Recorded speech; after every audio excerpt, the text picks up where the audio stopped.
Good evening and welcome to Around the 32. I am your host, along with my other host, BA and Nate the Great. This is a show where we do the betting odds and fantasy implications of the upcoming week, which is week 13. By the way, happy Thanksgiving Eve. I hope everybody has a great Thanksgiving. And we're going to start with those three games. As a matter of fact, the first one is, what do you got there, Nate? What's the first one? Let's go. So the first one will be the Lions and Packers. Right now, the Lions are 2.5-point favorites at home, and the total is 48.5. All right. Well, let's get to the injuries first because the Lions have 5 outs. Offensive lineman Graham Glasgow, safety Kirby Joseph, edge rusher Joshua Pascal, wide receiver Khalif Raymond, and tight end Brock Wright.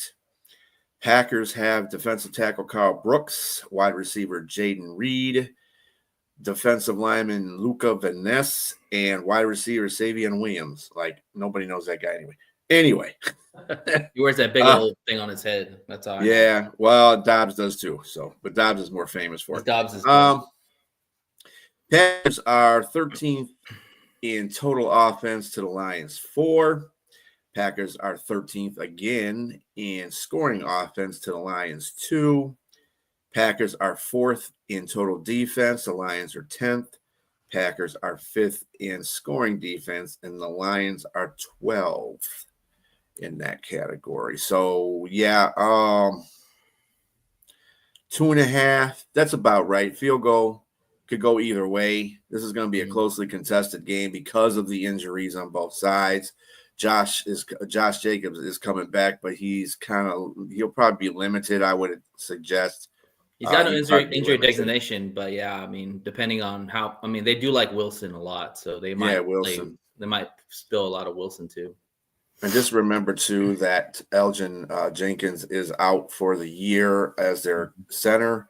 So that's going to be a problem. Their offensive line hasn't been playing very well, which has led to their poor offensive output, I believe. But they still have Christian Watson, and they still have Dobbs, the aforementioned Dobbs there. So, and Musgrave he's okay as a tight end. He's not Kraft, obviously. Kraft is the other guy that's out for the year for Green Bay. So Green Bay's on that cusp. Laporta's out for us too, basically for the rest of the year. Right. And that's not great. But at least our DJ Reed's coming back. Branch will be back there with Harper. We got Amik Robinson, and of course Terry Arnold's coming back. So the defense of the secondary is looking a lot better for the Lions. So that should help them out. But it's going to be a close game. It's a division game.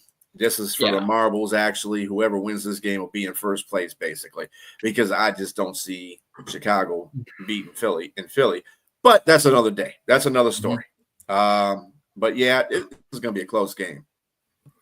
Yeah, I agree with you. As far as the fantasy implications for this game, Christian Watson, I feel, is going to really have a good game. 2 years ago, he went off on the Lions when they came into Detroit on Thanksgiving and won. We all know Jordan Love loves to throw deep, and there's Kirby's going to be out of this game, which is going to factor in the deep ball situation. So I think Christian Watson's in line for a big game for the Packers. And as far as the Lions, I got to go with Gibby. I mean, I think in every aspect, Gibby has got to have the ball in his hands, whether it's running, whether it's passing, whether you put him as a receiver, whatever it is, you have got to put Gibby in situations to get to score. And he's a home run threat every game. And so I definitely think he's going to have a big game. He's going to be a big part of the offense. So that's my guys. So according to what you're saying, you think that the Lions should cover at 2.5? Is that what you're saying? Yeah, I mean, I can see this going both ways, to tell you the truth. I mean, it depends on. Yeah. I think whoever gets the ball last in this game, I know it's a cliche in a lot of games that we say, but whoever gets the ball in the last in this game is probably going to win the game. And I think that being that the Lions have been resilient at home, especially against the Giants, was a big test for them. Right. The Giants have played everybody good everybody good. I think that they had one bad game game where they got beat up bad. But other than that, they've taken, Denver to the wire.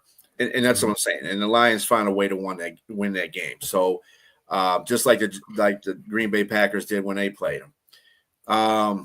I just think that, it'll come down to the last possession. I mean, I like the Lions in this game because they're at home. It was at Green Bay, then it would be a different story. But we already know what happened at Green Bay the last time. Yeah, exactly. I expect a better output than the first game we played them. As far as the Lions, I think it's key to come out and play fast and get a good start. If they can do that, I'm going to feel better going forward. If they can't do that and Green Bay comes out on fire like they did that game, all bets are off. This is the team you don't want to trifle with. So, right. A lot on the line in this game. So it'll feel like a playoff game. The crowd will be wild. It's Thanksgiving. We just found out Frank's coming back. So a lot of juice in the arena. That should light them up a little bit. Yeah. Yeah, I do expect the Lions to come out and play well and win. So I do think the game will be high scoring. So 48.5 probably is around that category. Okay. I don't think it's going to be a low scoring game. Okay. All right. Moving on to the Chiefs and Cowboys. Right now, the Chiefs are 3.5-point favorites on the road. The total is 52.5. So they expect a high scoring game. I think it will be too. The injuries I have right now for the Chiefs. Well, these are injuries that are playable because they're tomorrow. So, Chiefs tight end Noah Gray is out. Trey Smith is out. That's a big one. A quarterback Christian Roland Wallace. Nobody knows him either. On the Cowboys, they have an offensive lineman that's out. That's big. Tyler Guyton. So this is going to be. Yes. Got a guard on one side and a tackle on the other side. So it's gonna be nuts with the defenses. But since it's in the Cowboys, now Cowboys are number 1 total offense, but the Chiefs are number 5. Cowboys are 4th in scoring offense, and the Chiefs are 9th. Chiefs are better in defense, obviously. They're 6th in defense and total defense. Cowboys are 29th, but they're getting better. Chiefs are 4th in scoring defense, and the Cowboys are 31st. Again, Cowboys are slowly getting better at that. I mean, those numbers are before all the trades. It hasn't evened out yet. I mean, it's a trickle-lated numbers, obviously. They look better on defense on TV. Right. It's just like Baltimore Ravens when their defense started getting better, their numbers started going up, going down as far as offensive.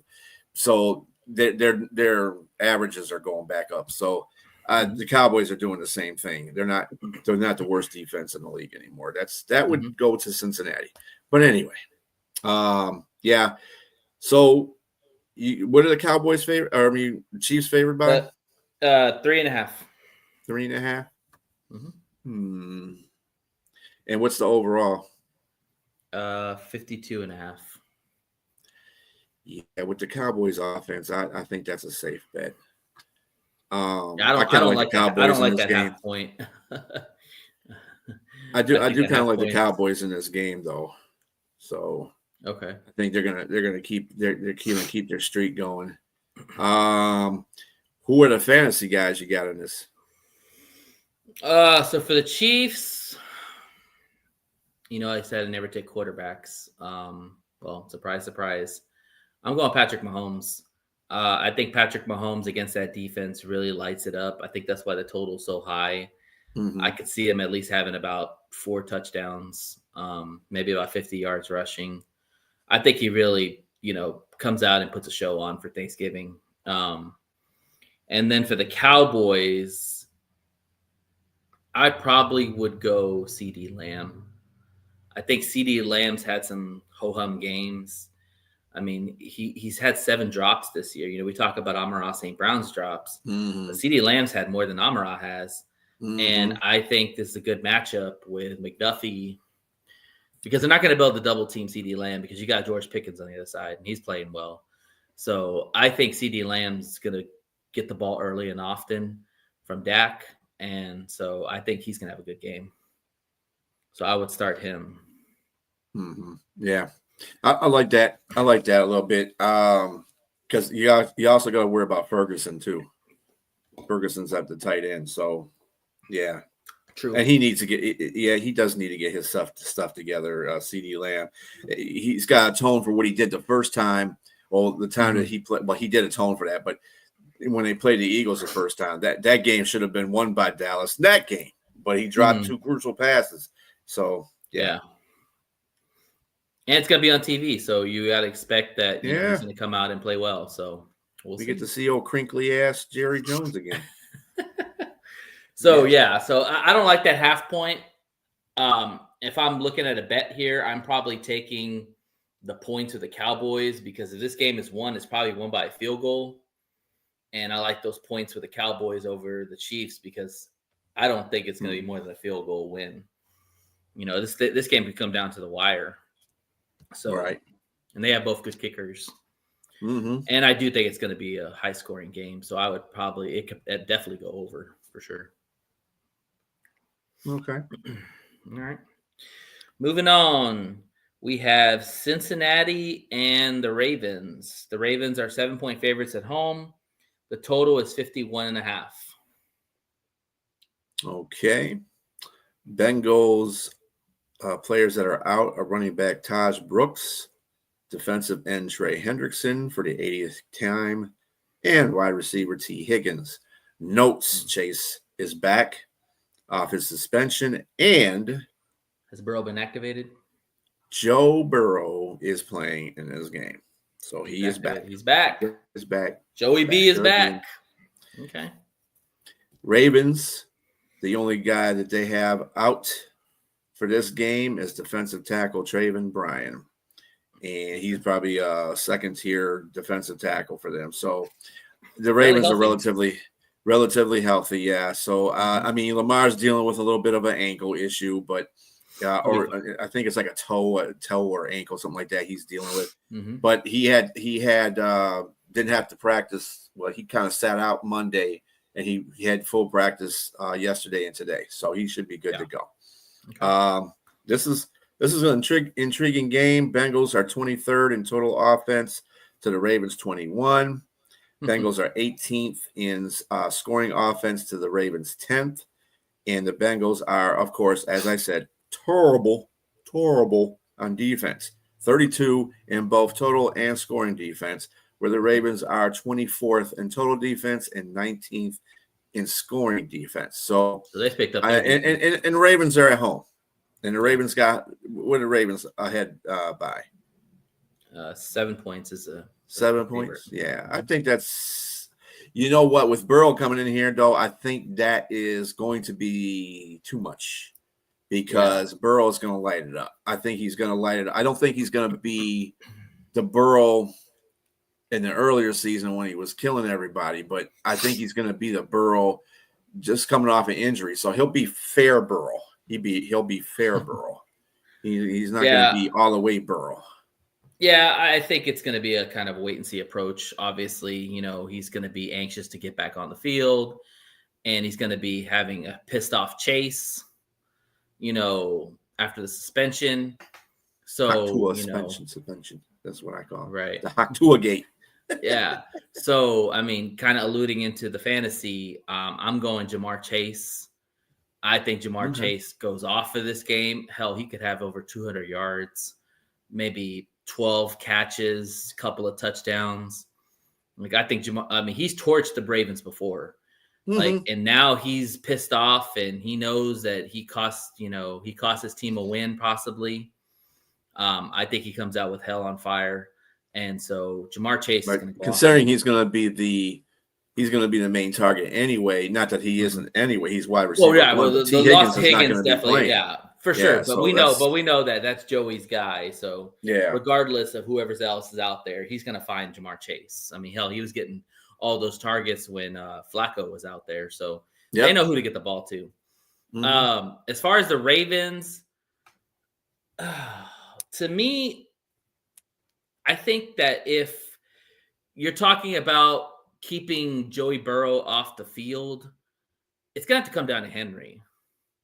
Like Henry's got to have a big game because if Henry can't run the football on this weak defense, that means that you're putting the ball in Lamar Jackson's hands a lot, which is not a bad thing, but I don't think the offense wants to do that.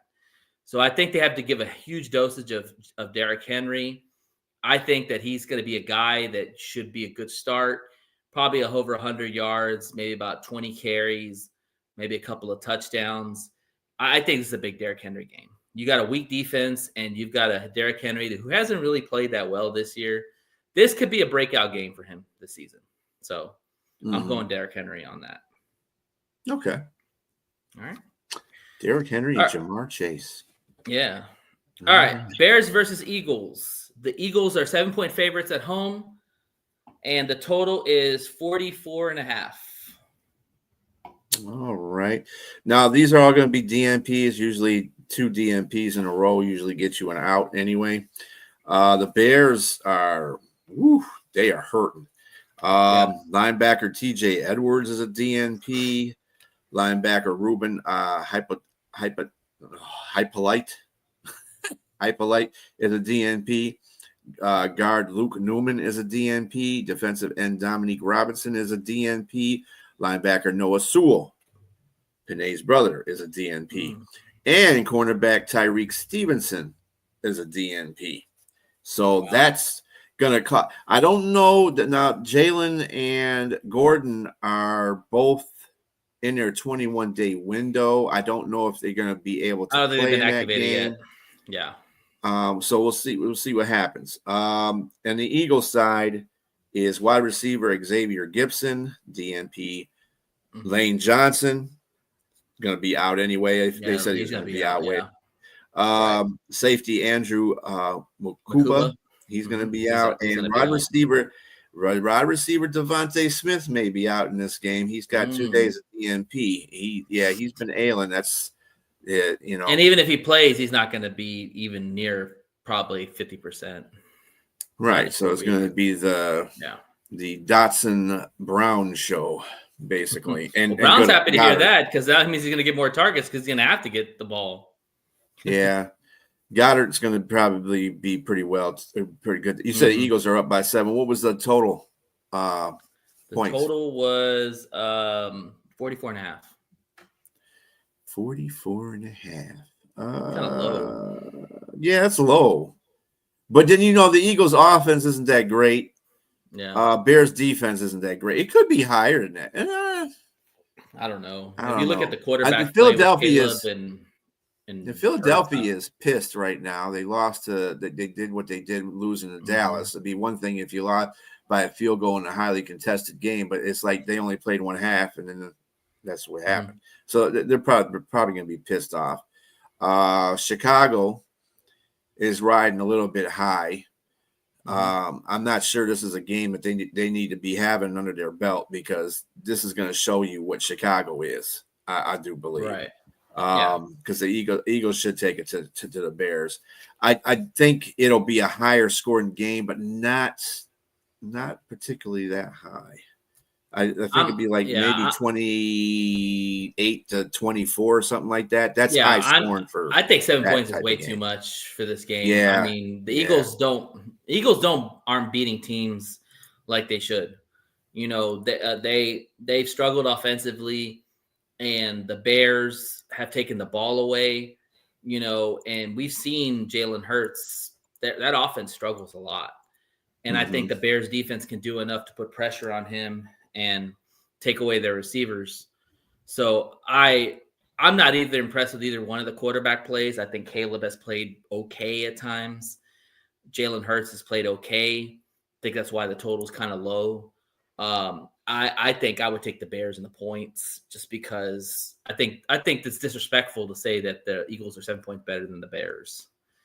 Bears have been playing well. The Bears have been playing well. Yeah, their They're not- offense is like I said. Okay, I didn't give you that either. The Bears are 6th in total offense to the Eagles 24. They're also 8th in scoring offense to the Eagles 17th. But this is where it gets bad. The Bears are 27th in total defense and 26th in scoring defense. That's bad defense. They need either they need to get these corners back or whatever the hell they need to do. Not having Noah Sewell and TJ Edwards is going to really hurt them. And then now having Tyreek Stevenson on the DNP, that's not good at all, especially with Brown out there. Brown and Dotson. Dotson is sneaky good. He's an underrated receiver for the Eagles. So you got to watch him. The Eagles are 20th in total defense and 8th in scoring defense. They're very opportunistic. So, they might switch this. And one thing about the Bears, the defense is bad, but they lead the league in turnovers. So they're opportunistic in that sense. But the Eagles actually cash in a lot of that stuff. So we'll see what happens. It's going to be two of the most, the opportunistic defenses here going against each other. But yeah, I mean, 7 points. I don't know, man. 7 points, it might be just right for me. But the one thing too, we also got to understand about with the Bears is that Caleb, even though he's played okay, he hasn't turned over the ball a lot. Now he's had opportunities to get the ball turned over, but he hasn't done that.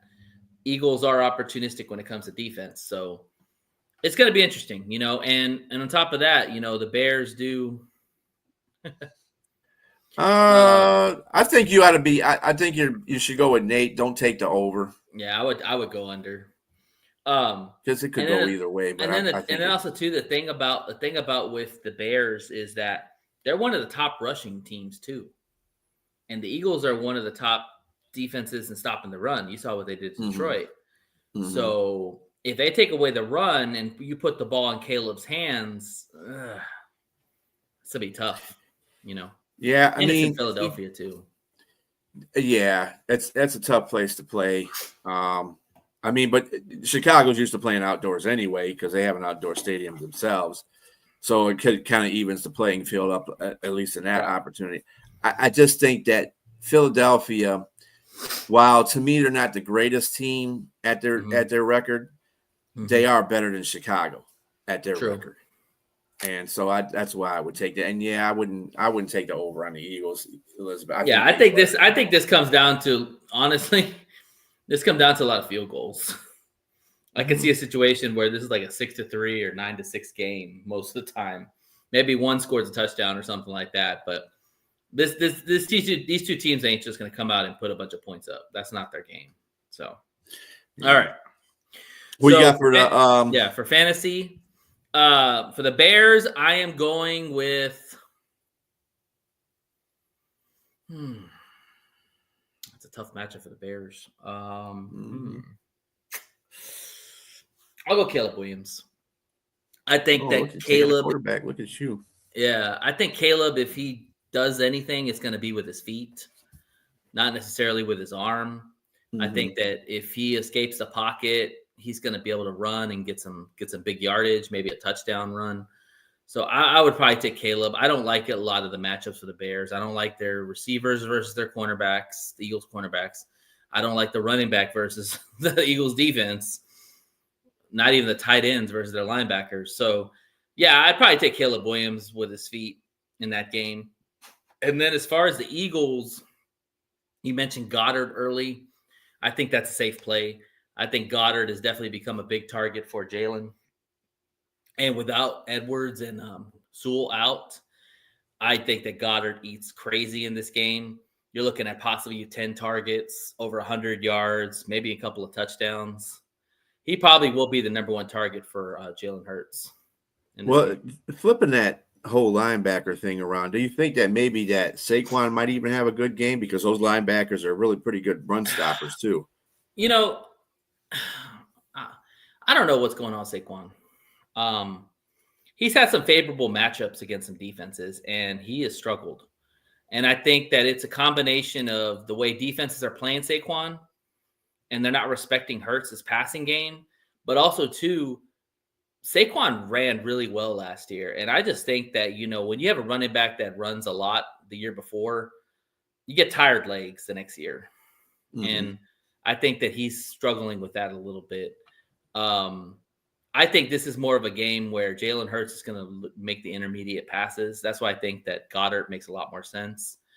If Saquon does play well, I think it's going to be more in the screen game, or getting those that running back on those linebackers, whoever the backups are.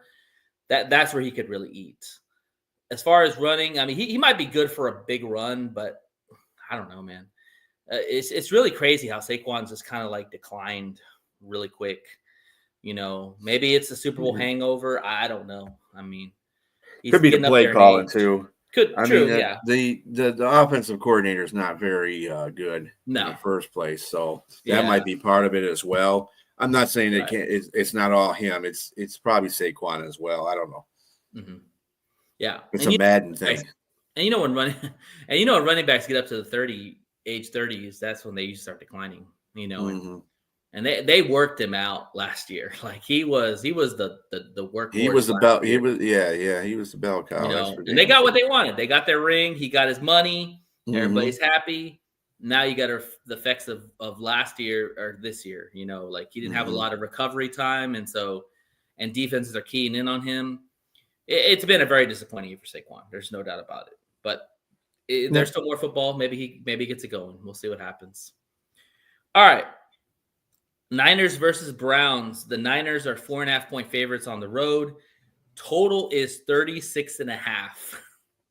Talk about a low-scoring game. Yeah, that would be. Yeah, I mean, look, the Browns have the number 2 total defense against the 49ers, 22nd, but you couldn't tell because the San Francisco 49ers are playing above their pay grade right now. As far as the defense is concerned. Yeah, Salah's got cylinders. Their offense is sneaky too. I mean, their offense is number 10 in total offense and 15th in scoring offense. So you got that little factor going on too. People are not, because of the quarterback play, basically. Notwithstanding Monday night's game, of course. Can't be throwing 3 interceptions on any team. Panthers, I don't know what happened to them, but they didn't take advantage of that whole situation. That was an ugly game. 3 interceptions too, and you can't do that. It's pretty. It was his first game back, wasn't it? It was what? Was that his second? Yeah. Second game. Okay. Second game back. Second game. The Browns are 31st in offense and 29th in are 31st in total offense and 29th in scoring offense. I don't know if Shedeur makes that much of a difference. Hopefully, he does not hold on to the ball. He's still got that offensive line that both Flacco and Gabriel got punished behind.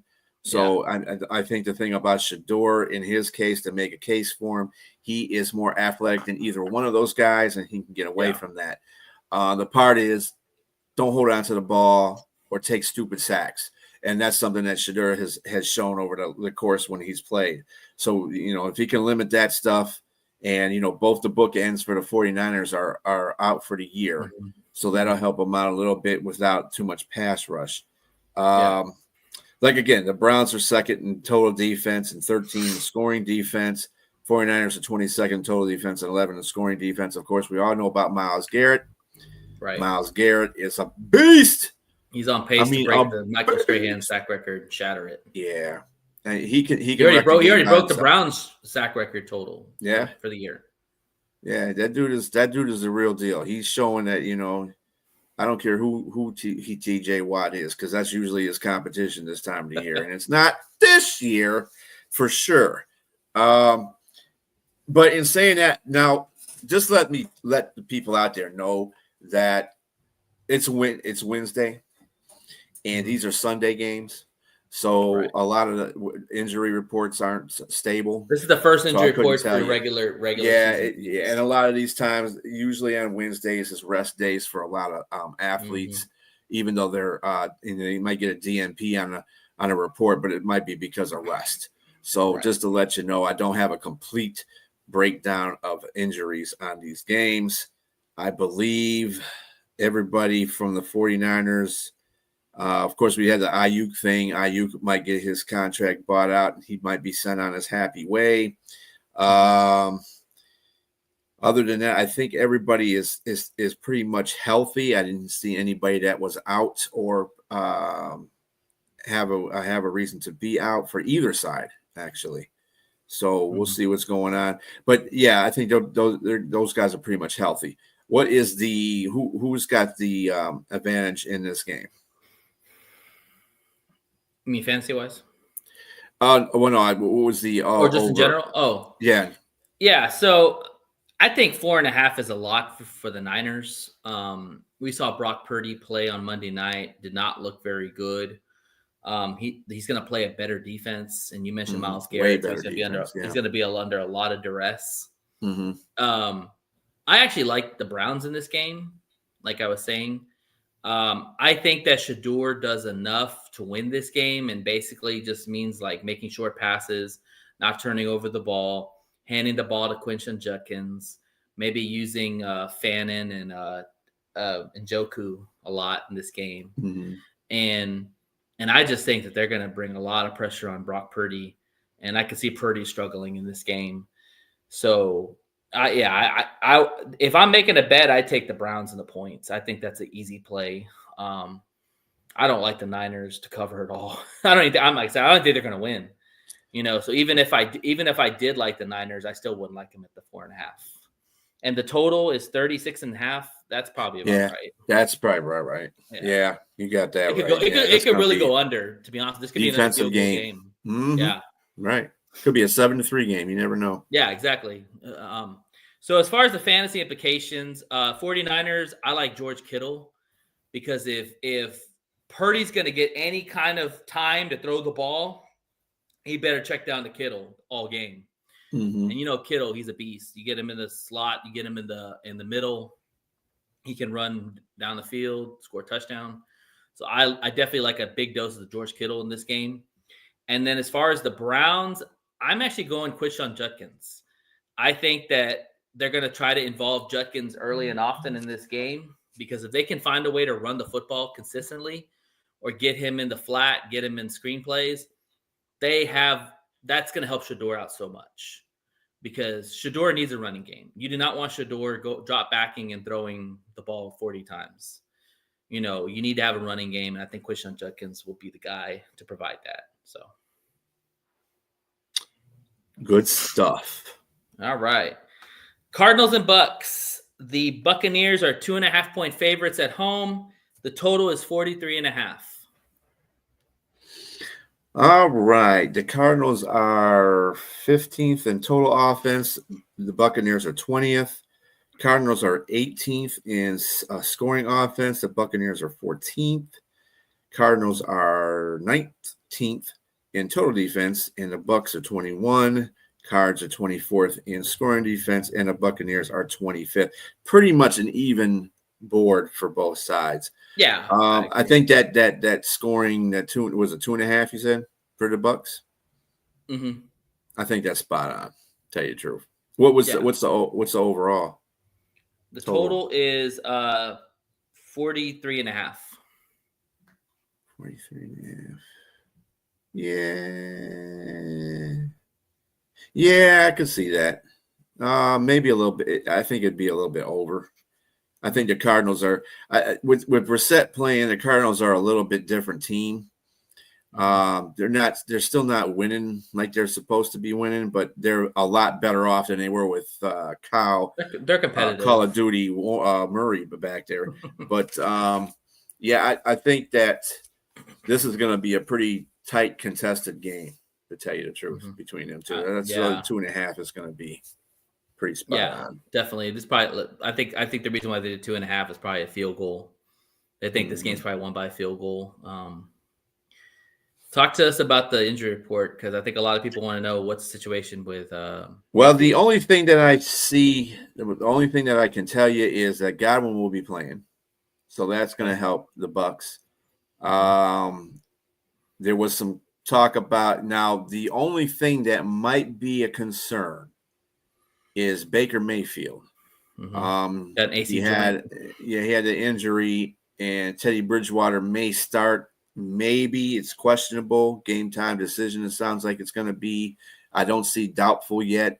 And of Just course, throwing shoulder, right? he's got DNP, but of course that could be just a Veterans Day sit.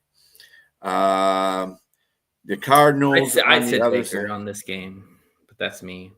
Yeah. The Cardinals, I believe that is this the third game for Harrison? He's on IR, right? Yeah, I think So he's got another this is couple his games. third game. I think he's got 2 more games to go. But I would Michael Wilson is good pickup. Of course, McBride is good to go. I don't think they have any significant industry, although I did see Bam. No, Bam was fine too. I didn't see him go down in the injury report either, so he is good to go. Okay. And of course, Brissett's good to go. So the majority of the teams are healthy. Like I said, it's just a hit and miss with Baker Mayfield, and Godwin's coming back. So Yeah, I think the way the line's going here, 2.5, they're probably projecting Baker to play. I'm assuming it could go down if Baker doesn't play. Like I said, personally, for me, that injury looked pretty bad. I would definitely sit him out a week. I think this is a game where you could actually win with Teddy Bridgewater because you've got weapons around him. Like you said, Godwin's coming back and all that. That's going to help. Urban may be coming back too. Irvin's possibly coming back. So yeah, I think that it's doable to win this game. And as far as the total, yeah, I think it could easily go over. I think both teams could really put some points up. Jacoby Brissett's played pretty well at the quarterback position. Todd Bowles is definitely going to try to dial up the pressure like he always does. As far as the fantasy implications, you kind of alluded to Michael Wilson. Michael Wilson's been on a tear right now lately. He's a target monster, they call him. He has gotten every target, even out-targeted Michael McBride, which is crazy. He's playing really well. He's going to go against McCollum or I don't know who the other cornerback is, but McCollum's their big guy. So I like that matchup. I think that Michael Wilson definitely could put up some good numbers. I mean, he's been out of his mind. Like he's over 10 targets a game. He's near 100 yards. He's had a touchdown. Like the guy's just kicking ass right now. So I would definitely put Michael Wilson in there for the Cardinals. And for the Buccaneers,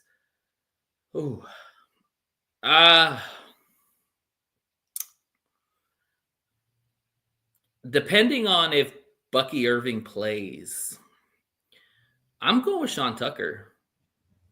I mean, he didn't have a good game last week, but this is a good matchup for Sean Tucker if Bucky Irving is not going to play or he's going to play like limited snaps. Sean Tucker's a good play. Like he's been really good for the Bucs. Like they found another 1-2 punch in their running backs. He's outplaced White, and he's a big back. So yeah, I'm going Sean Tucker. I think he's gonna have a good game for the Bucs, especially if Teddy Bridgewater's the quarterback. I don't think they're gonna put a lot of pressure on Teddy Bridgewater to throw the ball as much. They're gonna try to get that running game going. So Teddy could have a little bit easier running the offense. All right. Falcons versus Jets. Falcons are 2.5-point favorites on the road. 39.5 is the total. All right. So the Falcons are 18th in total offense. The Jets are 29th. Falcons are 26th in scoring offense. The Jets are 26th as well, tied. And the Falcons are 16th in total defense. The Jets are 14th. Falcons are 15th in scoring defense. The Jets are 26th. Again, this seems to be kind of a little bit off kilter, even more for the Falcons than it is for the Jets. But it is in New Jersey. It's in the Meadowlands. The Jets do play pretty good defense, even without the 2 players that they gave away. What are they, 1-2 now? On the road, or 1-2 since the trade, and they've been playing pretty good every game. So it's not like they haven't been in any of the games. So, what's the? And I don't have an intro. Drake Drake London's not playing. Right, he's out. He was out. Penix, of course, is out for the rest of the season. So we got Kirk Cousins starting. Assuming For Fields the Jets. Well, no, I think they're going to stay with Tyrod Taylor. Yeah, Tyrod Taylor. I think that's what AG wanted them to do, is stay with Tyrod Taylor. Everybody's still pretty much healthy on that front. Isn't Wilson out? Garrett Wilson's out, Wilson right? He's on might IR. be coming back. Yeah, that's right. He is on IR. So they're going to be down two of the receivers there, two big time receivers there. Yep. Who's got the advantage? Falcons? Well, I'll be honest with you. From a betting standpoint, I definitely wouldn't bet this game because this game could literally go both ways. I think 2.5 for the Falcons is very generous because the Falcons have not looked good at all. And I don't trust Kirk Cousins. They stink. But on the other hand, the Jets, I don't trust Tyrod Taylor either, and especially when his best weapon is Wilson is out. As far as the total, God, this could be an ugly game too. This could be a low-scoring game too. I mean, honestly, whoever gets 10 points might win. I mean, both offenses are putrid. I think it might be a little bit. If it goes over, it's because Atlanta has exploded on the offense. If it's under, it's because the Jets are playing really good defense against Atlanta. So I would say the only advantage in this game is the Jets at home. If this was in Atlanta, it'd be a different story. Right. But this is in New York. Jets have been competitive. They just can't finish games. So I would say the advantage is the Jets because they're playing at home. Excuse me. From a fantasy implication, you mentioned Drake London being out. That's a huge weapon that Kirk Cousins is not going to have. So I would look for Bijan Robinson to have a pretty good game through the air and through the ground. I would say at least about maybe 150 scrimmage yards, a couple of touchdowns maybe. He should be featured in this offense early and often. I don't think they trust Kirk Cousins to drop back and throw a lot in this game. Right. Just hand the ball to Bijan. Obviously, with Quentin Williams being gone, that defense is a lot more lighter in the interior. So I think Bijan has some good opportunities to break some runs. And as far as the Jets, I like Breece Hall. I mentioned Wilson's out. Again, Tyrod Taylor, you don't want him throwing 20, 30 times a game. So I think a lot of Breece Hall is going to be in play. AG's got to get that running game going. I mean, he saw the success in Detroit. When the Lions were good, they ran the football. And so you've got to control the clock and you've got to keep the other team off the field. So Breece Hall, give him a heavy dose of Breece Hall. Over 100 yards, probably 20 carries, maybe a touchdown or so. So I definitely think it's going to be the Breece Hall, Bijan Robinson battle. That sounds good, yeah. All right. Jags versus Titans. The Jaguars 6.5-point favorites on the road. The total is 41.5. All right. The Jags are 16th in total offense. The Titans are 32nd. They're the Cincinnati Bengals of the offense. Jaguars are 12th in scoring offense. Titans did improve in this area because they were 32nd last time. They are 30th in scoring offense. Moving on up.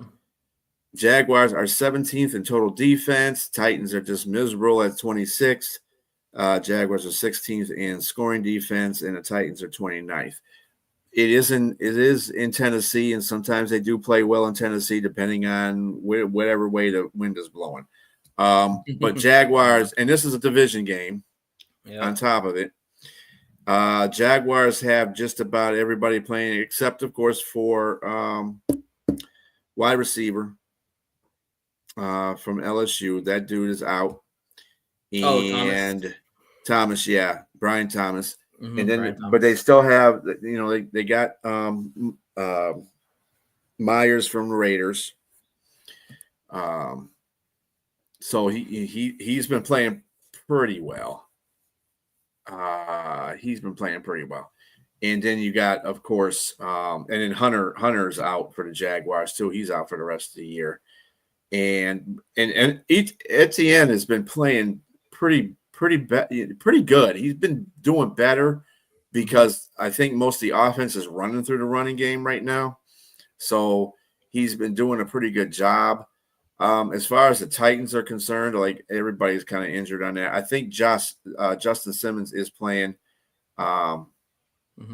He's playing. Yeah, Jeffrey Simmons is playing, and then Cam Ward. I mean, they didn't got anybody to throw to. So I mean, there's no injuries, but you might as well say there's injuries. It's like the whole team stinks right now. Yeah, and they said Jacksonville is a what? How many point favorite? 6.5 point favorite. That's actually pretty good because Jacksonville is a very funny team. They are. Sometimes they're flip flop. They're Jekyll and Hyde like a mug. And this is a division game too. I think 6 points is good for them. 6.5. It might even go lower. Yeah, it might even go lower. Mm-hmm. But I would pinpoint that at 6.5. Yeah, this is another game. Yeah, this is another game I'm staying away from if I'm betting. Mm-hmm. This could go really ugly for Jacksonville if Tennessee decides to wake up and actually learn how to play football. You mentioned division game. I don't trust Trevor Lawrence on the road. If this is at home, it'd be a different story. This is on the road. Trevor Lawrence hasn't played up to par lately.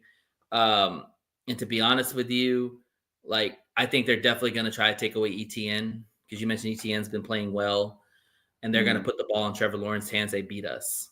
So as far as the Titans, Cam Ward's shown flashes of getting better. The problem is he has nothing around him. Let's just be honest. He has no weapons around him. I mean, his running game is the best thing that's going on around him. He's got Pollard and Spears. The one weapon they were excited to get back is out for the year in Calvin Ridley. Mm-hmm. So they definitely need to get him some help in the draft for sure. They want this guy to succeed.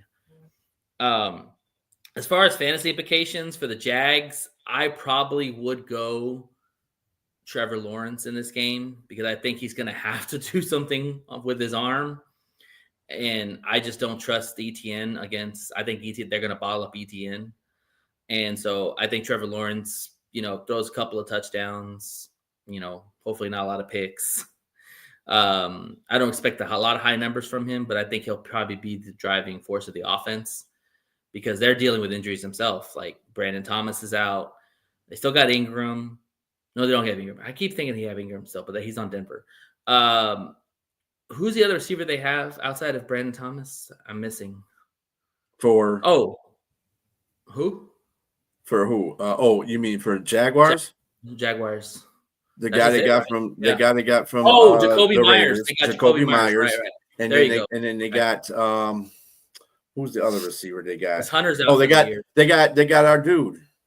That was playing in Detroit, Tim Patrick, yeah. And he's been playing really good. He's been getting some good catches. Yeah, so I think Trevor Lawrence, if he's going to have success, is probably going to be through the air. I think they're going to really try to bottle up ETN.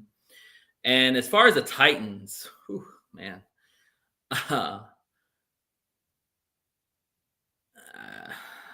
Okonkwo, the tight end for the Titans. That's all I can think of. Okonkwo.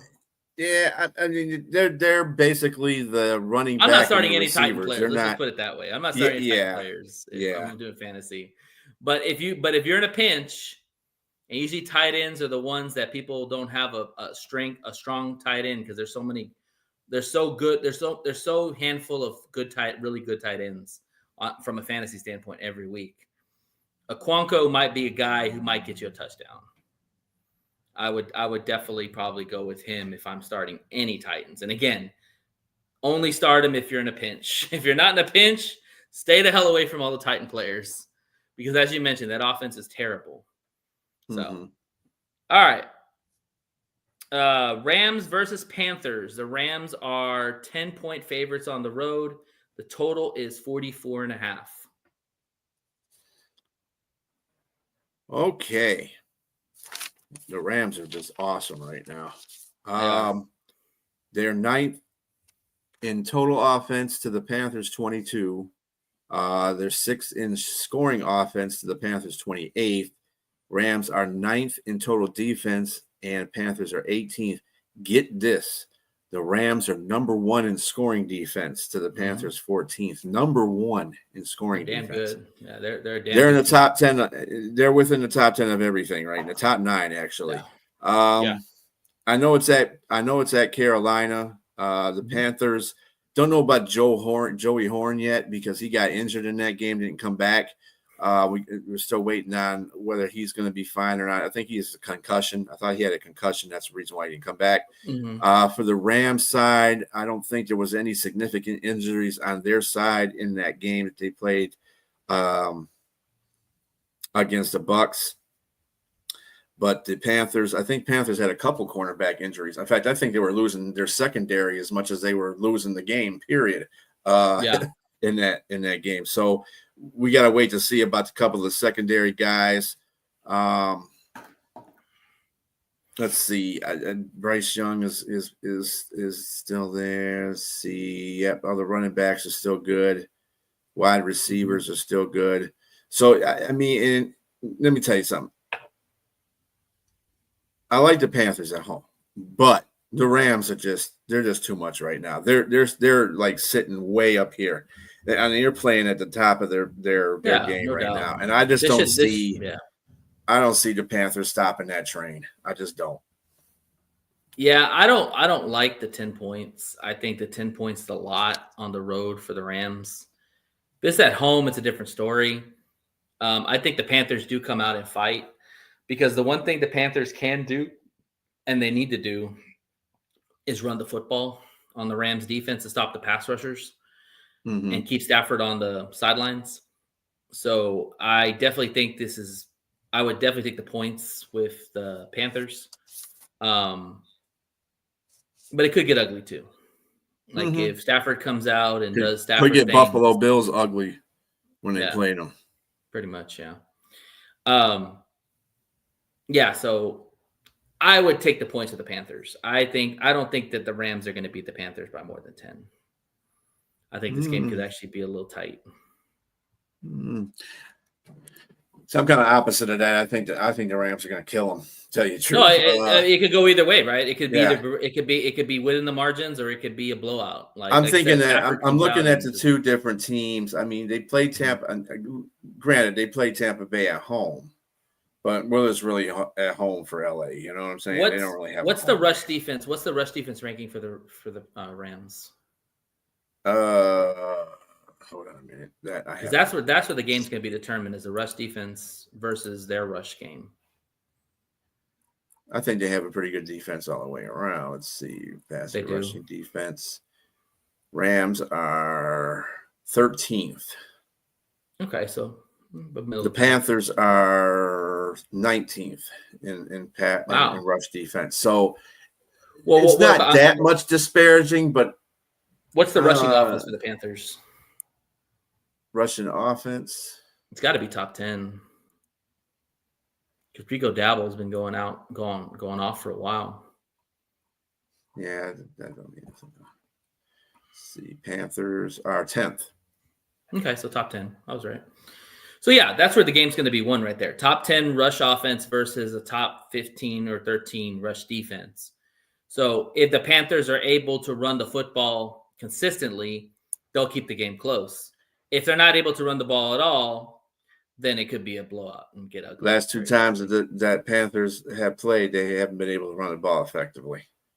And let's see, they played against San Francisco, who is a pretty good defense, but they're not really up there. And then who they play before that? But they really didn't try to run the football. Atlanta. They played Atlanta before that, but they stopped Dottle enough that Bryce Young threw for a career day. That was Atlanta defense, and they're not. They also ran all over the Packers defense too, who actually has a better. Well, that was a while back. That was a while back. But I'm just saying. They've had success against good defenses, so I don't think they're going to have success against this defense either. They're not going to have the success against. I just think that the Rams are just way over the Panthers right now. Way over. I mean, they should go in there and dominate, but we've seen this on Sundays. Any given Sunday, teams get paid on the other side too. So, I definitely think the Panthers will play hard at home. I think if the Rams win, they probably win by a touchdown. I think 10 points is a lot. So, all right. So for fantasy implications for the Panthers, I am going I'm gonna go Rico Dabo. I think Rico Dabo has a good game, over 100 yards, maybe a touchdown or so. I think for the Panthers to keep this game close, he has to have around 100 yards and a touchdown.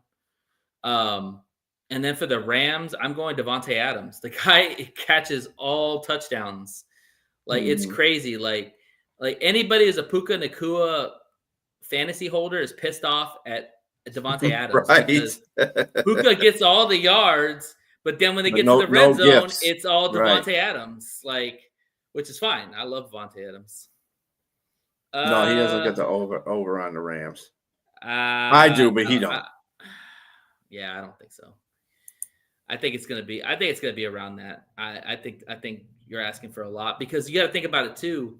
If let's say the Rams get up pretty good, they're gonna sit Stafford down. He's 37 years old. They're not gonna risk any injury with They him. didn't sit him down when they were beating the hell out of Tampa Bay. That's for sure. So. I mean, everybody, true. You kind of make assumptions on what old football is like. This isn't over. This is new football. They're going to play all day. They don't give a damn anymore. These players don't give a damn. Coaches don't give a damn. You're going to play all the game. I mean, the only way I see him sitting down is if Panthers don't score and they're up 35-0 or something like that. Then I can see. Yeah, that's what I'm saying. If it gets the only way he sits down if it gets really ugly early. Yeah, it gets ugly. And the Panthers don't show any life. Mm-hmm. But. So that's why I'd stay away from the over on that. I think 44 is about right.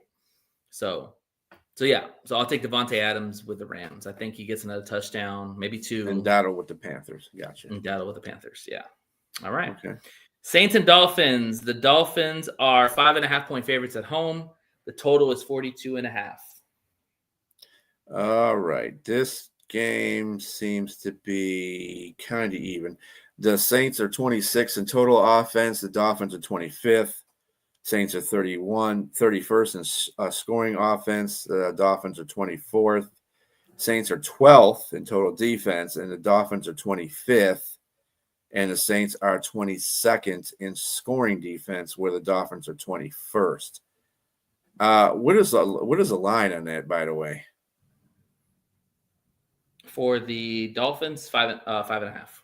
5. Wow, 5.5. They're getting them 5.5 over the Saints. Oh hell no. Yeah, I'm not taking that line. But anyway, let's see. For the Saints, yeah, everybody should be good for the Saints. Chris Olave should be fine in this game. Kamara might be iffy because he had got an injury in the last game. He was out. It's a big loss to play. Tyson Hill is still playing. Taysom Hill is playing. Mm-hmm. And Shook has been playing pretty good too. And for the Dolphins, I think everybody's pretty good there as well. Mm-hmm. Of course, Tyreek Hill is still out. Mm-hmm. Jalen Waddle, he's been waddling through the season. He can get, hurt here and there. He's been banged up pretty much. The running back, that's your boy, Chain. Mm-hmm. Chain has been doing pretty well. So I think that I think this is, and you said the Dolphins got 5.5. No, 5.5. Dolphins. Yeah, that seems like a lot. That seems like a lot. Yeah. No. What's the over? What's the overall total? It's 42.5. I can count it. Again, this is another game I'm staying away from. I think this might go over a little bit. I think the offenses are good enough to win the game. I mean, put up some numbers. The defenses are just, but 5.5, really 5.5. This is a really bad quarterback game. Like 5.5 versus though? Tua. Yeah. No. 5.5 is no. Okay, so you definitely think that you're taking the points with the Saints, which I agree. I'm not. I agree with you on that. Dolphins ain't that damn good. Come on. I think this game's won by a field goal. Yeah. As far as the total, I think the total's fine. I think it's probably around that, about 20 points apiece. Maybe they win by a field goal. Mm-hmm. As far as fantasy implications for the Saints, you mentioned Kamara. If Kamara's not playing, I probably am going Olave because, Dolphin secondary is not good. So I'm going Olave to probably get at least 100 yards, maybe a touchdown. He'll definitely be a big target monster for this game. I think Shuck will find him early and often. And then, of course, the Dolphins, I got to go my boy A-Chain. A-Chain's been tearing it up all year. He'll get at least about 150 scrimmage yards, a couple of touchdowns. I mean, the guy's lightning in a bottle. Like, he's a running back that nobody ever talks about. He is killing it this year for the Dolphins. And he is their offense, basically. I mean, you mentioned Waddle. Waddle's kind of come on since Tyreek Hill got hurt, but A-Chain is their offense. Like, everything goes through A-Chain.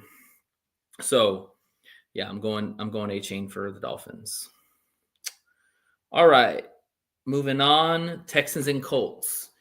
The Colts are 4.5-point favorites at home. The total is 44.5. All right. This is going to be a real funny game. It's a division game. Mm-hmm. The Texans are 19th in total offense to the Colts number 2. Texans are 21 in scoring offense to the Colts 1. Now flip this.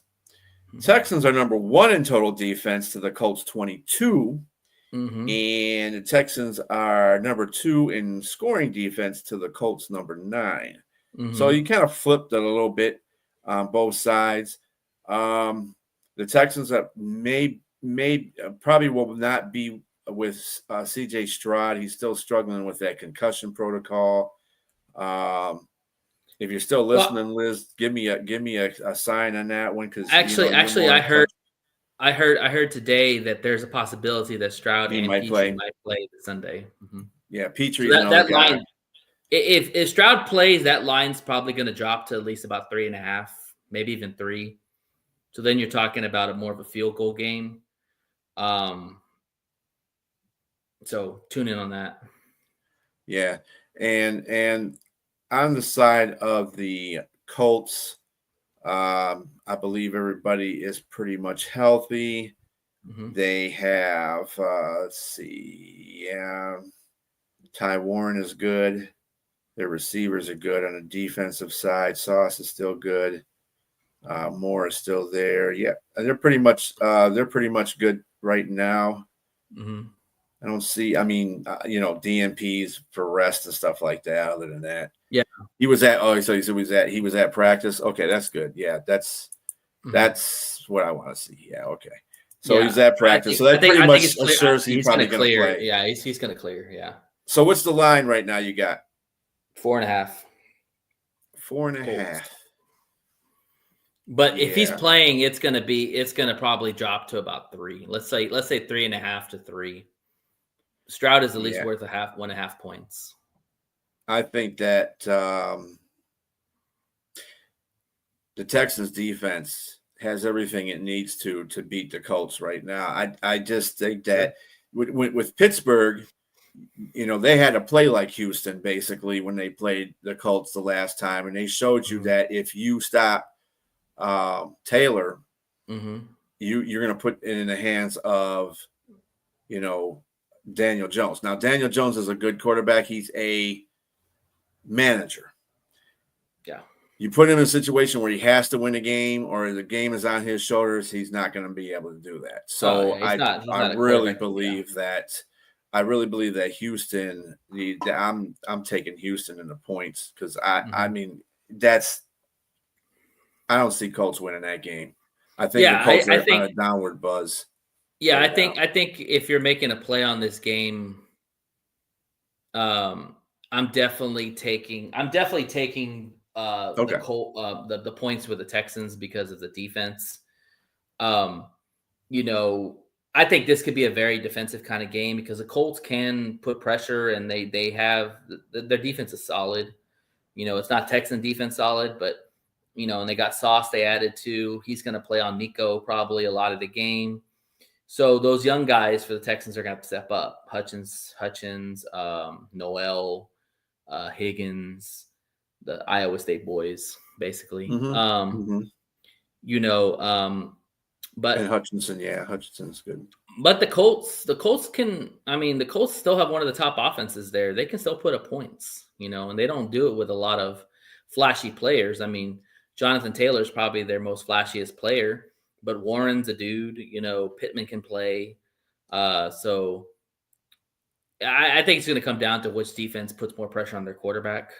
Obviously Stroud coming back for the Texans is huge because if Stroud can come back and play like he played his rookie year, and with that defense, you're talking about a team that could really rise the charts pretty quickly.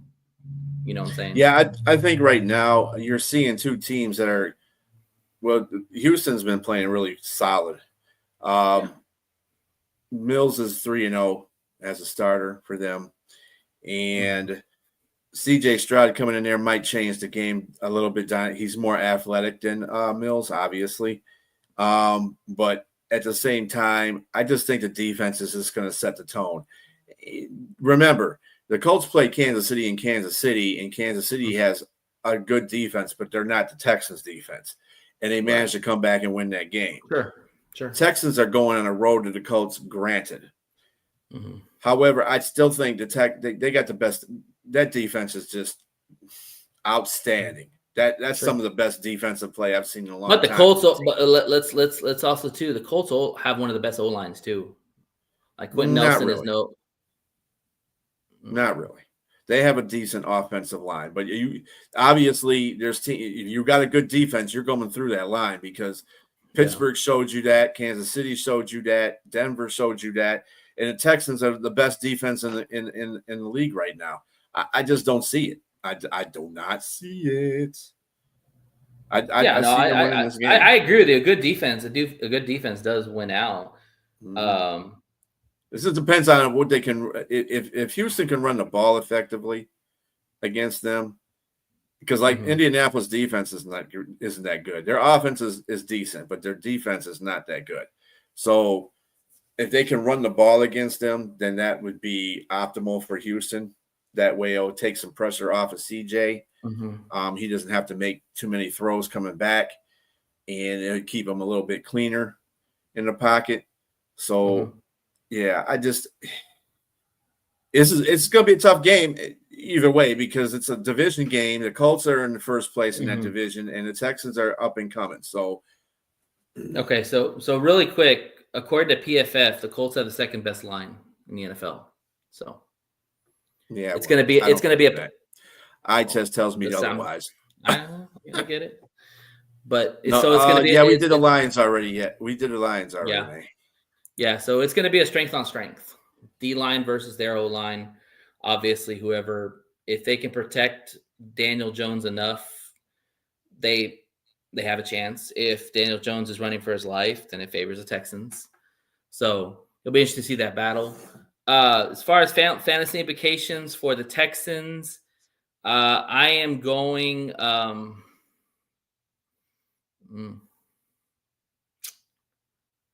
don't think Nico's going to have a good game. I think Sauce is going to lock up Nico. Yeah, I think that's a consensus. Yeah. I guess Xavier Hutchins. I mean, he didn't make a catch the last game, but. Oh, you know what? I'm going Kirk. Never mind. Forget it. I'm going Kirk. I think Christian Kirk has kind of found his mojo a little bit. And I think that he's gotten some trust from Davis Mills. And I think that if Stroud wants to be successful, he needs to find Christian Kirk. He's a good slot receiver. He's a guy who's reliable with his hands, especially with Nico probably locked up by Sauce. Kirk's going to have a good opportunity to go against whoever the other cornerback is. I think it might be Tre'Davious Ward. I think is the other guy they have. So I like Kirk for the Texans. And then as far as the Colts, Jonathan Taylor. Like I said in my pick'ems, I have the Colts winning this game. I think Jonathan Taylor is going to find a way to run on that defense. And if he has success running on that defense, that's going to make Daniel Jones' life a lot easier. Yeah, we're forming the same opinion on that whole situation about Nico because Sauce is going to be on him. So it's going to have to fall into different hands. Yeah, one of the young guys is going to have to step up. One of the young dudes. Hutchinson, Kirk, one of the Iowa State boys. Schultz, somebody. Schultz is a possibility, yeah, for sure. I do like Franklin for the Colts on the linebacker. So that could be a tough matchup for Schultz. That's why I'm saying I'll take probably Hutchins, opposite of Nico, because I think Nico's going to draw a lot of attention from Sauce. So, all right, let's move on. Vikings and Seahawks. The Seahawks are 11.5-point favorites at home, and the total is 41.5. Yeah, the line. This game is hilarious.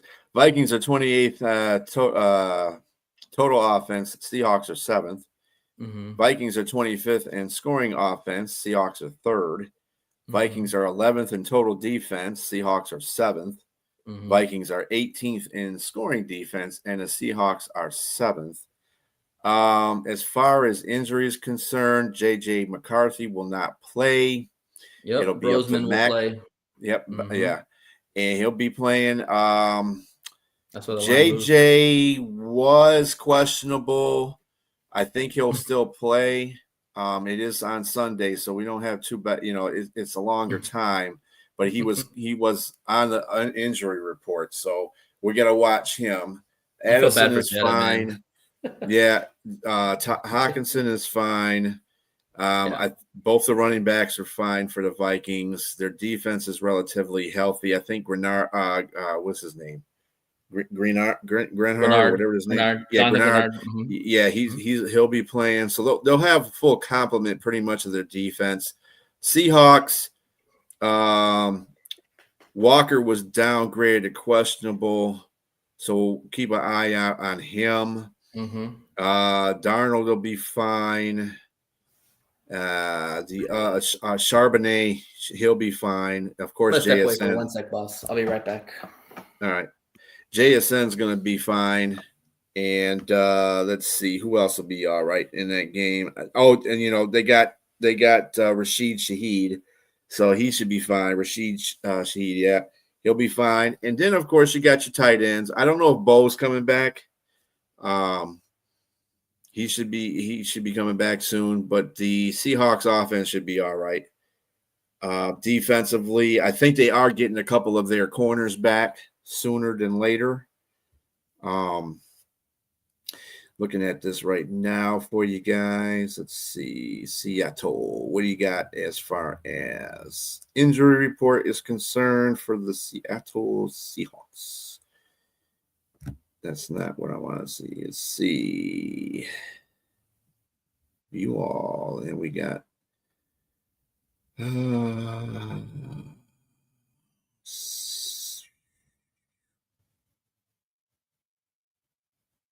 yeah, it looks like Love is still on IR. All right. Yeah, so the corners should be the corners are all coming back. Other corners that were hurt are going to be coming back for Seattle. So that should give them a pump up as far as their defense is concerned. Not that they need that much. Because like I said, they're in the top 7. And you said it was a how many point favorite?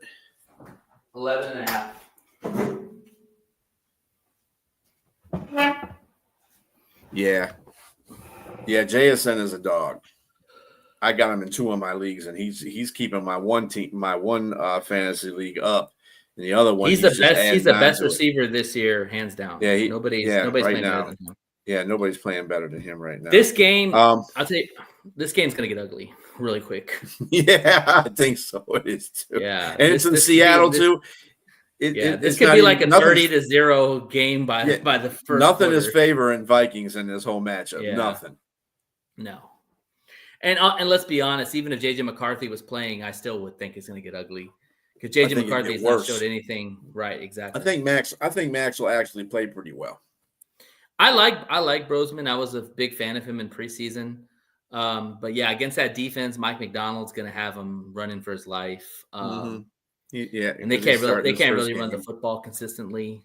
Yeah. Yeah, so I'm definitely taking the cover on this for sure. It could get ugly very quickly. Yeah. For the Vikings. Yeah, take the over, bro. Take the over. Yeah, because I mean the Seahawks literally put 40 points by themselves. Yep. And then maybe the Vikings get spotted like And defense can help them out too if they pick up. If they do like they did the last game, one of the games they had at home where they picked up 2 fumbles and scored. I mean, that's why I have them as defense in my fantasy too. So they as can far as score. for fantasy implications, I'll probably take Addison because I think that they're going to try to take away Jetta for the most game.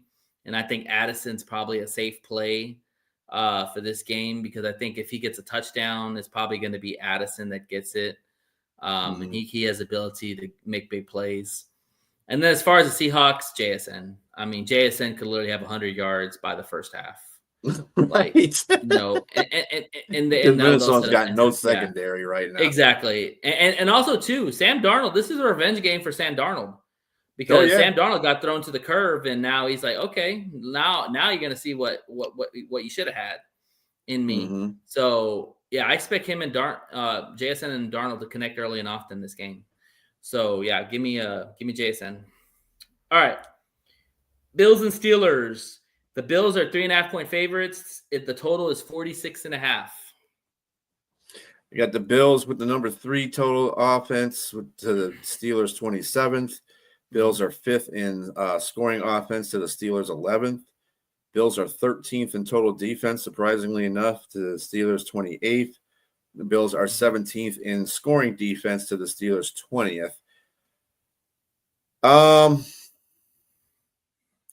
For the Bills, I'm thinking here everybody should be pretty much healthy on the Bills. Let's see here. And the Steelers, Aaron Rodgers will be back in this game.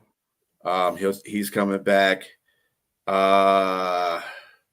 TJ Watt was dealing with some injuries. Well, I think he had like a sore leg or something like that. He'll be fine. He's coming back. He'll be playing. Pretty much everybody.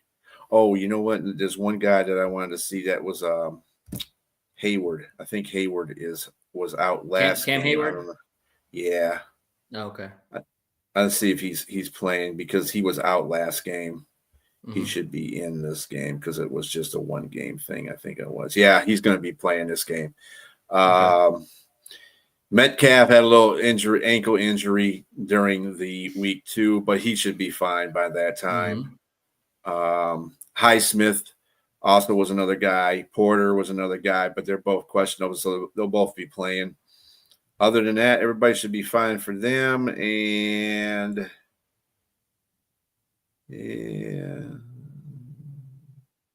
pretty much everybody for the Bills too. Kincaid will be playing. Hairston will be back.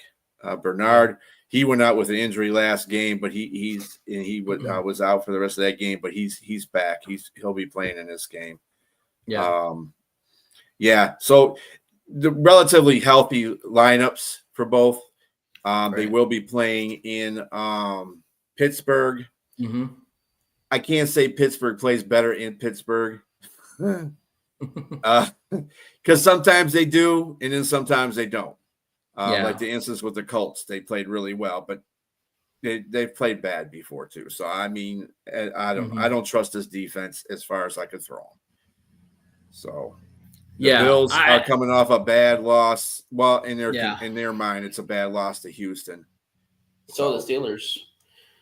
Yeah, I think this is one of those games where it's like it's a must-win for both sides. I mean, the Steelers are fighting off the Ravens right now for the playoffs or for that division, and Burrow's back now too, and they still got to play him again. And then as far as the Bills had a horrible loss against the Texans, and so they need to rebound quickly because they're losing their spot with the Patriots right now. The Patriots lead that division. So this is a must-win for both teams.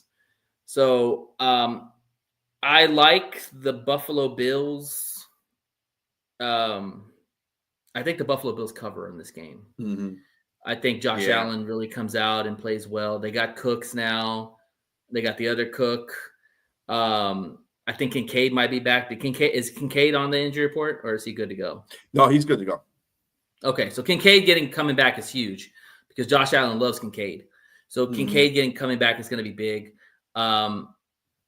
This could be a shootout. I mean, 46.5 seems like kind of low. I'd probably go. I think this game goes over. I think Rodgers and Josh Allen could literally both just go in a dueling match.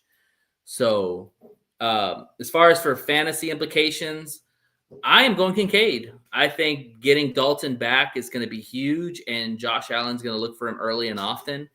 And I like that matchup versus the Steelers defense. And then as far as the Steelers, I'm probably going DK Metcalf. I think DK Metcalf has a good game. I think Rodgers is going to test that secondary out for the Bills. And so, yeah, I like that matchup. Okay, yeah. All right. Well, we agree that Bills are probably going to win that game, right? Yeah. They should. If they don't win this game, it might be. They're done. They're done. Yeah. They don't win this game because they got to win every game because right now. The West has 3 teams that are still vying for playoff seeds, and then now the North has become more competitive with the Bengals and the Ravens. So yeah, and then New England is basically running away from the pack. So they got to keep winning until they get to a spot where New England has a rough patch or something like that, and they can catch up to them. They got to keep winning games. Exactly. But anyway. Yeah. All right. Raiders versus Chargers. Chargers are 9.5-point favorites at home. The total is 40.5. All right. The Raiders are awful in offense. They're 30th in total offense. Chargers are 12th. Raiders are 31st in scoring offense. The Chargers are 20th. Raiders are a little bit better in defense, although not lately. They're 14th in total defense. Chargers are 5th. And the Raiders are 23rd in scoring defense, and the Chargers are 10th. Chargers will be playing at home in SoFi Stadium. Raiders, let's see what we got here for the Raiders. Here we go. All right, for the Raiders, everybody, Tucker's playing, Crosby's playing, Meredith's playing, Mayer's playing. They don't have a very long. Their list is real short as far as players that are hurt. They don't have anybody really hurt. For the Chargers, Hampton has just opened his 21-day window. Yeah, I saw that. Yeah, so he'll be back soon. He'll be back soon. That's good. But they still are without Slater and Alt, the 2 tackles.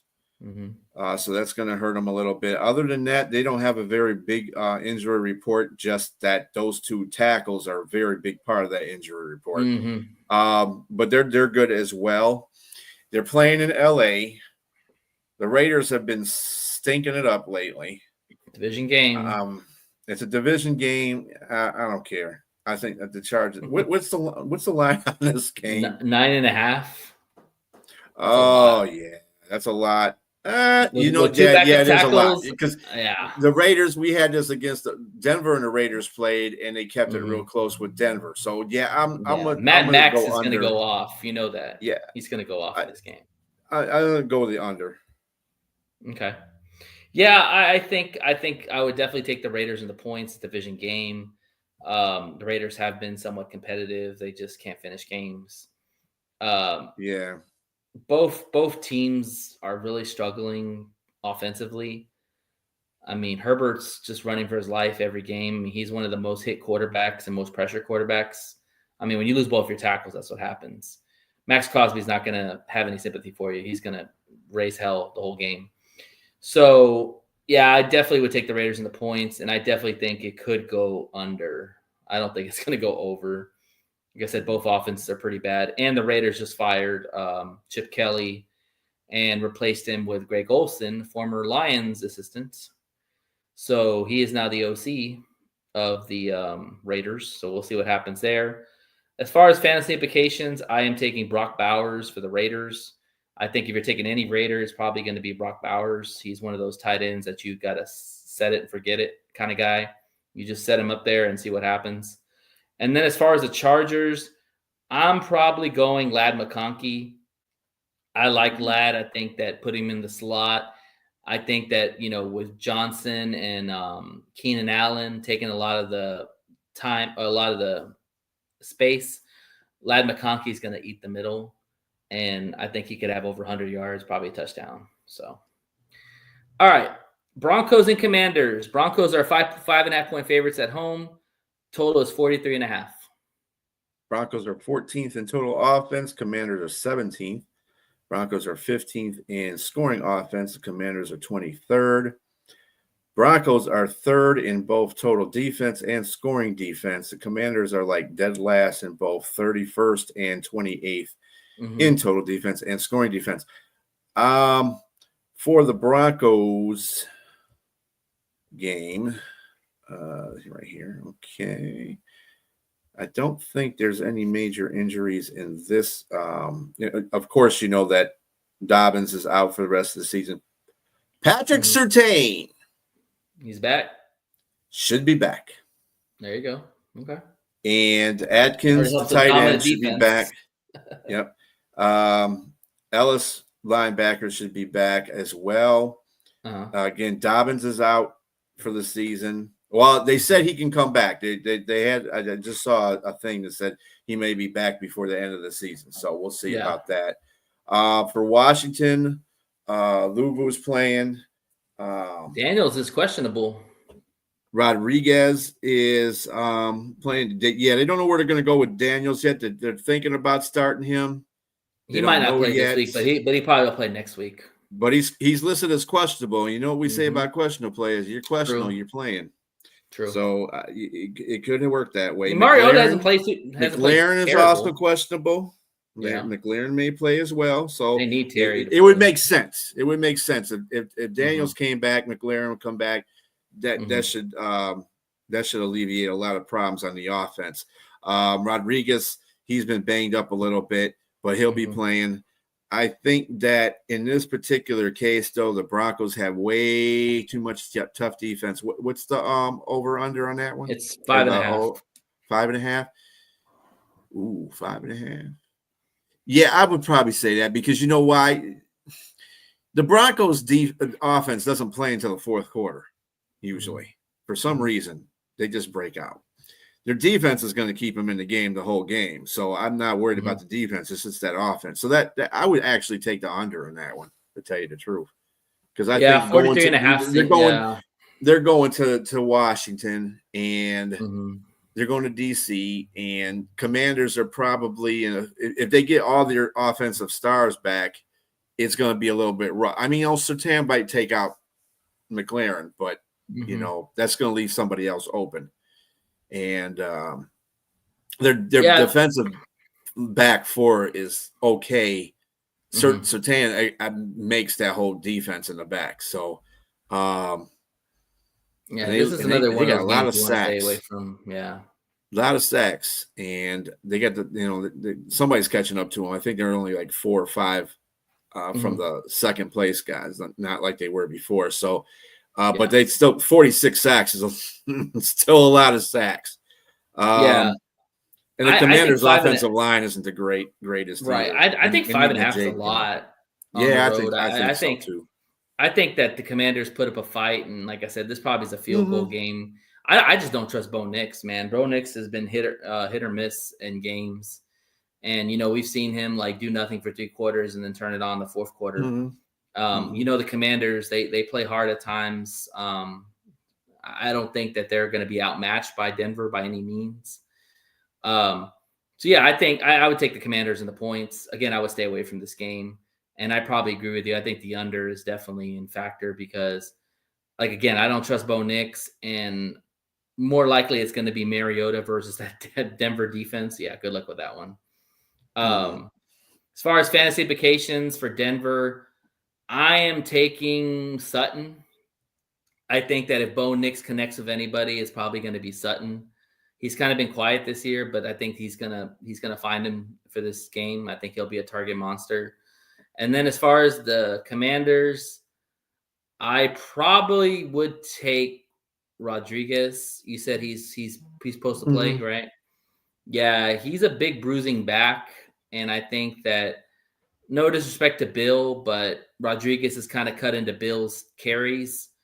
And I think that Rodriguez probably, if you're starting a commander player, I probably would start Rodriguez. He'll probably be good for a touchdown or so like that. So, all right. Cool. And finally, the last game on the schedule, we have the Giants and Patriots. The Patriots are 7.5-point favorites at home, and the total is 46.5.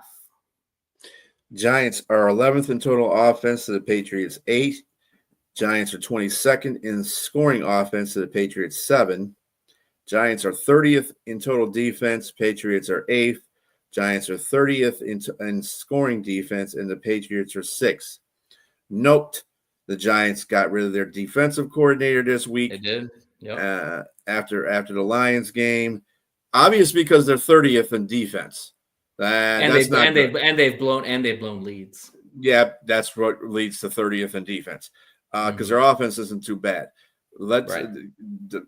Dexter Lawrence, I think he had a problem in that last drive that the Lions had where they scored a touchdown immediately in overtime. He wasn't in that play. He was on the sidelines. You say he was in the bathroom. He was hurt. He was hurt. Okay. Yeah, so elbow injury, big deal. But he'll be back in. Deontay Banks will be back in. Paulo Adebo will be back. Debo. The other cornerback, Adebo will be back. Also Adebo. Yeah. Also Thibodeau. Thibodeau will be back, and Dart will be back, hopefully. Okay. And that looks like that's it for the Giants. The Patriots, we all know that Will Campbell went out for the rest of the year. Well, he's on IR. Well, he's on IR. Yeah. Other than that, Tavai is going to be back. Tunga is back. Yeah, I mean, they ain't got really anybody else. The only person out is Darius Harris. He's a linebacker. He's going to be out. But they don't have any major injuries except the Will Campbell one, obviously. That's a big injury. Yeah, I mean, that's your protector for Drake May. Yeah, I think this is a lot of points for the Patriots. I think the Giants, we saw how Giants were competitive with the Lions. I think with Jackson Dart possibly playing, he's always got that electrifying factor of his legs and making plays. I definitely like the Giants with the points. This game could go over. I mean, 46.5.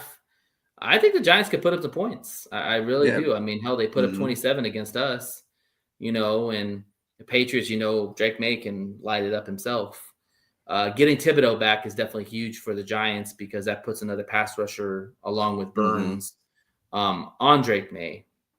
So that's why I think it could be a back and forth type of game. Is that what you're kind of thinking too? Yeah, I mean, I think it's going to be. I think the Patriots are going to ultimately win this game. Yeah, but I agree. I think they should win this game. Yeah. I think that the Giants are going to make it very competitive, though. Like they've always made all these games. They've made all these games competitive. I don't think they actually lose this one in the fourth quarter. Well, I mean, they're going to lose in the fourth quarter, but it's not because they messed up. It's because that Patriots are actually that good. So I think that the Patriots are going to go down like in the last couple of minutes of the game and score a touchdown, and that'll be the winner, and people can't say, well, the Giants are losing it in the fourth quarter. No, they've been losing it the whole game. So it's just been back and forth, and they're going to get down there and Patriots are going to score that fourth quarter touchdown. Yeah, that's all.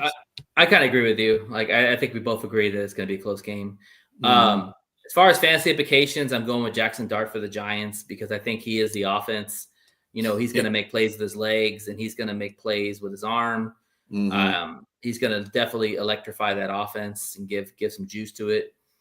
And then with the Patriots, I'm going Travion Henderson. Travion Henderson's been really good lately.